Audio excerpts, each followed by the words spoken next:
అదే RTV app వార్తల్ని క్షణాల్లో చదివే అవకాశం ఉంటుంది. ఒక న్యూస్ పేపర్, ఒక టెలివిజన్ ఛానల్ మీ చేతుల్లో ఎప్పుడూ ఉంటాయి. 28వ స్వతంత్ర దినోత్సవం మనకి స్వతంత్రం మహాత్మా గాంధీ గారు, అలాగే జవహర్లాల్ నెహ్రూ, భగత్ సింగ్,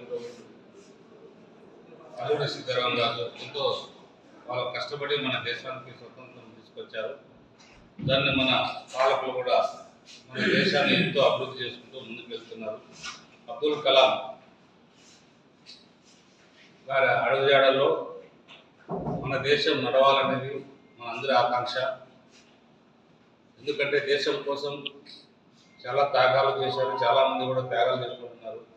వాళ్ళందరికీ కూడా, వాళ్ళ కుటుంబ సభ్యులకి, వాళ్ళందరికీ కూడా స్వతంత్ర దినోత్సవ శుభాకాంక్షలు తెలియజేస్తున్నాం.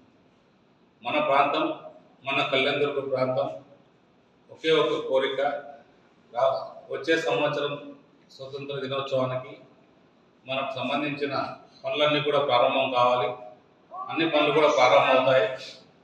అవి మన అభివృద్ధిలో కూడా నడుస్తున్నాం.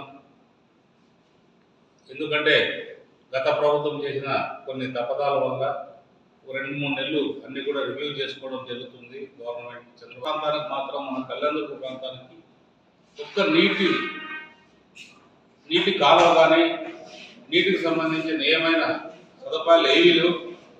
మనకి బీటీపీ ప్రాజెక్ట్ ఎక్కడో కట్టారు పైన, కానీ దాంట్లో కూడా నీళ్ళు ఎక్కడో, దాంట్లో ఉన్న మనకు ఆయకట్టు ఉన్నా కూడా దాంట్లో నీళ్లు రావు. కాబట్టి ఆ పైన నుంచి వచ్చే నీళ్ళతో ఆయకట్టుకు కూడా మనకి ఉపయోగపడుకోకుండా అయిపోయింది. కాబట్టి మన భైరవాంధ్ర ప్రాజెక్ట్ని మనం ఎప్పుడైతే జీడిపల్లి నుంచి తీసుకురాగలుగుతామో అప్పుడు ఈ ప్రాంతాన్ని అంతా కూడా నీటితో నింపే అవకాశం ఉంటుంది. అందులో కూడా బాగుంటుంది.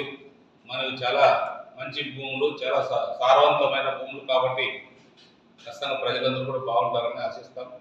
రాబోయే 79వ స్వాతంత్ర దినోత్సవ రోజు మనందరం కూడా మన కాలువ పనులు కానీ, మన రోడ్లు కానీ అన్ని కూడా చూడబోతున్నాం. అదే భగవంతుని ప్రార్థిస్తున్నాం. మంచి వర్షాలతో మన ప్రజలందరూ సుఖశాంతంగా ఉండాలని. మరిన్ని వీడియోస్ కోసం ఛానల్ ని సబ్స్క్రైబ్ చేయండి. లేటెస్ట్ అప్డేట్స్ కోసం వాట్సాప్ ఛానల్ ని ఫాలో చేయండి. అండ్ లింక్ డిస్క్రిప్షన్ లో ఉంది.